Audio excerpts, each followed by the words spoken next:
ఈరోజు మనం battle of Plassey గురించి తెలుసుకుందాం. బ్యాటిల్ ఆఫ్ ప్లాసీ గురించి ఎందుకు తెలుసుకుందామంటే, మన భారతదేశంలో బ్రిటిష్ వారు మొట్టమొదటిగా బ్యాటిల్ చేసింది బ్యాటిల్ ఆఫ్ ప్లాసీనే. అదేవిధంగా వాళ్ళకి సంపూర్ణ రాజ్యాధికారం పొందడానికి ఈ యుద్ధం ఎంతో దోహదపడింది. అందుకు మనం తెలుసుకున్నాం. ఈ యుద్ధంలోనూ మొఘల్ రాజు అయినటువంటి సిరాజుద్దీన్ దౌలా దగ్గర 50,000 సైన్యం ఉండేది. బ్రిటిష్ వారి వద్ద కేవలం 3,000 సైన్యమే ఉంది. అయినా కానీ సిరాజుద్దీన్ దౌలా ఓడిపోయాడు. అది ఎలాగో ఏంటి అనేది చూద్దాం. మొదట 1740 ఆలీవర్దీ ఖాన్ బెంగాల్. ఈ లైన్ చూద్దాం. 1740లో ఆలీవర్దీ ఖాన్ అనే రాజు బెంగాల్ని పాలించేవాడు. ఈయనకి బ్రిటిషర్స్ అంటే అస్సలు నచ్చదు. వారి మీద కఠినంగా ఉండేవాడు.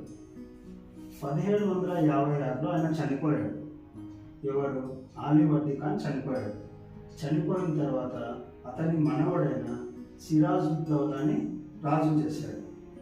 ఆయనకు అప్పుడు 23 ఏళ్ళే, 23 ఇయర్స్ ఓన్లీ. ఆయనకు కూడా బ్రిటిష్ వారంటే నచ్చదు. అది కాక యంగ్స్టర్, 23 ఇయర్సే. ఏం చేశాడు? ఆయన కూడా కొద్దిగా కఠినంగానే ఉండేవాడు. అప్పుడు కలకత్తాలో ఫ్రెంచ్, బ్రిటిష్ ఈ ఇద్దరు కూడా వ్యాపారం చేసుకునేవాడు. వ్యాపారం చేసుకునే క్రమంలోనే వాళ్ళ ట్రేడింగ్ సెంటర్స్కి ఫెన్సింగ్ వేయడం స్టార్ట్ చేశారు. ఫెన్సింగ్ అంటే చుట్టూరా కంచె వేయడం స్టార్ట్ చేశారు. అది సిరాజ్కి నచ్చలేదు.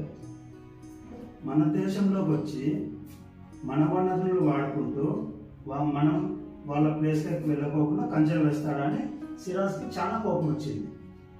ఏం చేశాడు? అప్పుడు ఆర్డర్స్ పాస్ చేశాడు సోల్జర్స్కి, వెళ్ళి వాళ్ళని అటాక్ చేసి అరెస్ట్ చేసి తీసుకొని రండి అని చెప్పాడు. ఇప్పుడు 20th జూన్ 1756 చెప్పాడు. ఏం చెప్పాడు? వాళ్ళని దాడి చేయండి వాళ్ళ మీద, అదేవిధంగా అరెస్ట్ చేసి తీసుకొని రండి అని చెప్పాడు అన్నమాట. చెప్పినప్పుడు ఏం చేశారు? సోల్జర్స్ వెళ్ళి వాళ్ళని అటాక్ చేసి బంధించి తీసుకొని వచ్చారు. బంధించి తీసుకొని వచ్చి ఎక్కడ పెట్టారు అంటే విలియం కోర్ట్లో పెట్టారు. విలియం కోర్ట్లో పెట్టారు. ఒక చిన్న గదిలో పెట్టారు. ఆ చిన్న గదిలో కేవలం 6 మంది మాత్రమే పడతారు. 6 మంది మాత్రమే. ఆ 6 మంది పట్టే చోట్లో 140 మంది కుక్కారు లోపలికి, బ్రిటిష్ వాళ్ళని. అలా కుక్కడం వల్ల చాలా మంది అందులో చనిపోయారు. మరుసటి రోజు ఉదయం ఓపెన్ చేసి చూస్తే అందులో 23 మంది మాత్రమే బతికారు. 23 మంది మాత్రమే బతికారన్నమాట. 146 మెంబర్స్లో 23 మెంబర్స్ మాత్రమే బతికారు. దీన్నే మనం బ్లాక్ హోల్ ట్రాజెడీ అంటాం. అంటే చీకటి గది ఉదంతం అని. బ్లాక్ హోల్ ట్రాజెడీ అంటే చీకటి గది ఉదంతం. కలకత్తాకి ఏం చేశారు? 23 మంది బతికిపోయారు. బతికిపోయిన తర్వాత ఏం చేశారంటే వాళ్ళందరూ పారిపోయి కుంట అనే విలేజ్లో దాక్కుంటారు. ఎక్కడ? కుంట అనే విలేజ్లో దాక్కుంటారు. దాక్కున్నప్పుడు అందులో ఒక బ్రిటిష్ సోల్జర్ పేరు ఆల్వేల్ ఏం చేశాడంటే మద్రాస్కి వెళ్ళాడు. మద్రాస్కి వెళ్ళి రాబర్ట్ క్లైవ్కి జరిగిందంతా చెప్పాడు. ఇలా జరిగింది, మొత్తం ఇంతమంది చనిపోయారు, మొత్తం సంగతి అంతా చెప్పాడు అనమాట రాబర్ట్ క్లైవ్. మద్రాస్కి వెళ్ళి ఆల్వేల్ రాబర్ట్ క్లైవ్కి చెప్పాడు.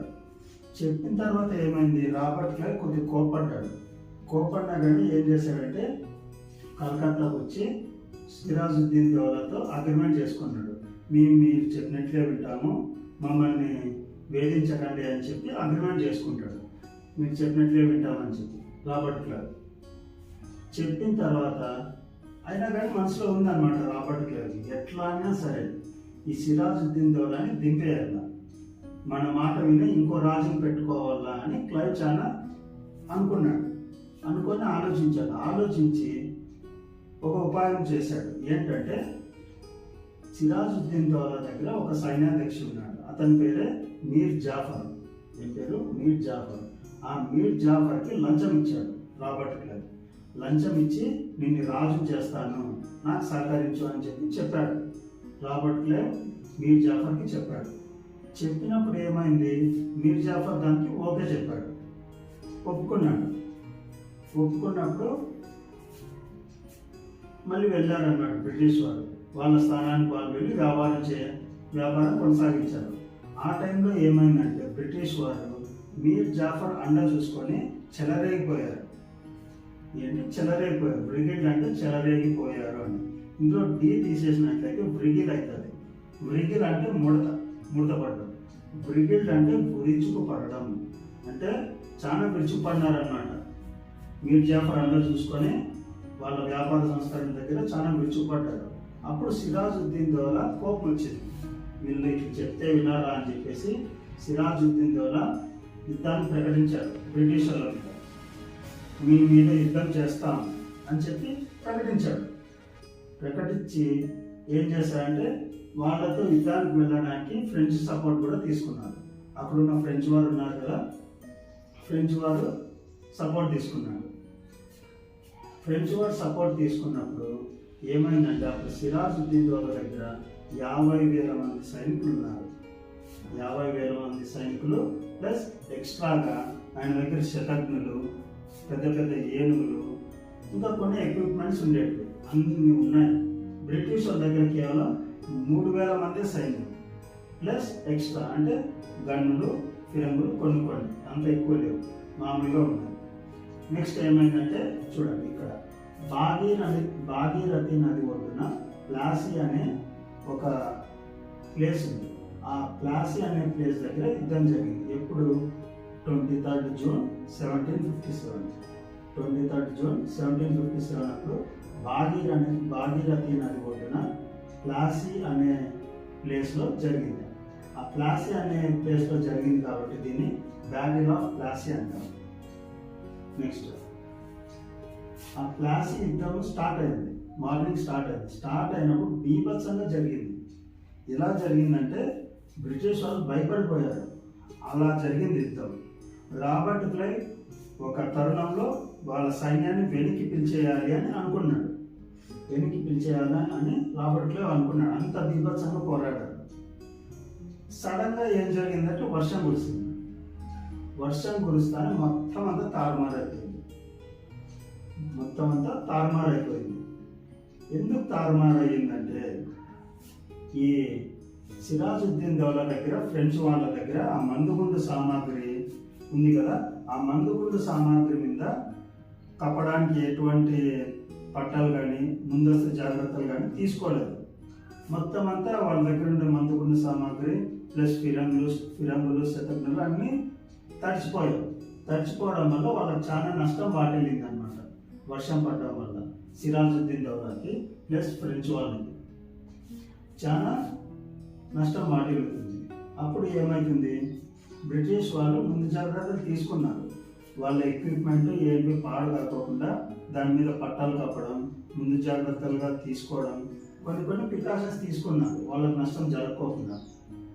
అది వాళ్ళు చేసిందే ప్లస్ పాయింట్. ఇక్కడ మైనస్ పాయింట్ ఏంటంటే వర్షం పడ్డము ప్లస్ వాళ్ళ మందుగుండి సామాగ్రి తడిచిపోవడం జరిగింది. నెక్స్ట్ సిరాజుద్దీన్ దౌలా మీర్ జాఫర్ని పిలిచాడు. మీర్ జాఫర్ని పిలిచి చెప్పాడనమాట. సైన్యాధ్యక్షుడే కదా మీర్ జాఫర్. సిరాజుద్దీన్ దౌలా చెప్పాడు మీర్ జాఫర్కి, మనం ఎలాగైనా సరే ఈ యుద్ధం గెలవాలి, మనకిది చాలా ప్రెస్టీజియస్ వార్ అని చెప్పారు మీర్ జాఫర్ సిరాజుద్దీన్ దౌలా. కానీ రాజుకు తెలియదు పాపం, ఈయన అమ్ముడుపోయినటువంటి కుక్క. ఈయన అమ్ముడుపోవడం అనే విషయం రాజుకు తెలియకపోవడం వల్ల మీర్ జాఫర్ని రాజు నమ్మాడు. నమ్మినప్పుడు ఏమైంది, మీర్ జాఫర్ అనుకున్న విధంగానే మోసం చేయడానికి మనసులో పూనుకున్నాడు. పూనుకొని ఏం చేశాడంటే ఒక సీక్రెట్ మెసేజ్ని రాబర్ట్ క్లైవ్ పంపించాడు. ఏమని పంపించాడంటే, మీరు ఇప్పుడు దాడి చేయండి, మీరు ఇప్పుడు దాడి చేస్తే సిరాజుద్దీన్ దౌలా ఈజీగా ఓడిపోతాడు, మీరు గెలవచ్చు అని చెప్పి రాబర్ట్ క్లైవ్ కావాల్సిన సమాచారం అంతా ఇచ్చేశాడు. ఇక్కడ మనం గమనించాల్సిన విషయం ఏంటంటే మీర్ జాఫర్కి ఇక్కడ వరకు అంటే సిరాజుద్దీన్ దౌలా చెప్పాడు కదా మీర్ జాఫర్ మనం ఎలాగైనా ఈ మ్యాచ్ గెలిచాలా అంటే ఈ వార్ గెలిచాలా అని చెప్పినప్పుడు వరకు ఛాన్స్ ఉంది. మీర్ జాఫర్ మోసం చేయకోకుండా ఊరినే ఉండింటే సరిపోయేది. అతను బయట వ్యక్తి కదా రాబర్ట్ క్లైవ్, బయట మనమేది సాయం చేసేది. మనం మనలో ఐక్యంగా ఉండాలని మీర్ జాఫర్ అప్పుడు అనుకోవాలి. అప్పుడు అనుకోంటే రాబర్ట్ క్లైవ్ గెలిచేవాడు కాదు. ఏం చేశాడు మీర్ జాఫర్? సీక్రెట్ మెసేజ్ పంపించడం వల్ల రాబర్ట్ క్లైవ్ ఇంకా యుద్ధం చేయడానికి అన్ని రెడీ చేసుకున్నాడు. అదే రోజే చేసుకున్నాడు. అప్పుడు మీర్ జాఫర్ ఏం చేశాడు? మోసం చేశాడు. రాజు సిరాజుద్దీన్ దౌలాని మోసం చేశాడు. అతని నేతృత్వంలో ఉన్నటువంటి సైన్యం ఉంటుంది కదా, భటులు, వాళ్ళందరినీ యుద్ధంలో పాల్గొనకుండా చేశాడనమాట. మీరు వెళ్ళకండి అని చెప్పి ఆపాడు. అంటే అతని సహకారం ఇవ్వలేదు మీర్ జాఫర్ రాజుకి. ఇవ్వకపోవడం వల్ల రాబర్ట్ క్లైవ్ ఈజీగా అటాక్ చేశాడు. ఈజీగా అటాక్ చేయడం వల్ల చాలా మంది చెల్లా చెదరైపోయి సిరాజుద్దీన్ దౌలా ఈజీగా ఓడిపోయాడు. చూడండి, జస్ట్ 3 స్టెప్స్. ఈ 3 స్టెప్స్లోనే ఎంత గందరగోళం జరిగింది చూడండి. వర్షం పడింది, ఆయన ఛాన్స్ ఉంది, మందుగుండి సామాగ్రి అంతా నానిపోయినా కానీ వీడు మీర్ జాఫర్ అనే వ్యక్తి మెసేజ్ పంపించకపోయింటే రాబర్ట్ క్లైవ్ భయపడేవాడేమో. భయపడి మళ్ళీ ఇంకోసారి వద్దామని వెనక్కి వెళ్ళిపోయేవాడు. ఏమో చెప్పలేము కదా. అలా ఈయన మెసేజ్ పంపించడం వల్ల ఈయన అటాక్ చేశాడు. అటాక్ చేసింటే ఈజీగా ఓడిపోయాడు సిరాజుద్దీన్ దౌలా. ఓడిపోతాడని సిరాజుద్దీన్ దౌలా ముందుగానే గ్రహించాడు. యుద్ధం జరిగే టైంలో గ్రహించి సిరాజుద్దీన్ దౌలా వాళ్ళ ఫ్యామిలీతో పాటు ఒక కోటలో వెళ్ళి తల దాచుకుంటాడు. తల దాచుకున్న తర్వాత ఏం జరిగిందంటే, ఆ తల దాచుకున్నటువంటి విషయం మీర్ జాఫర్కి తెలిసిపోతుంది.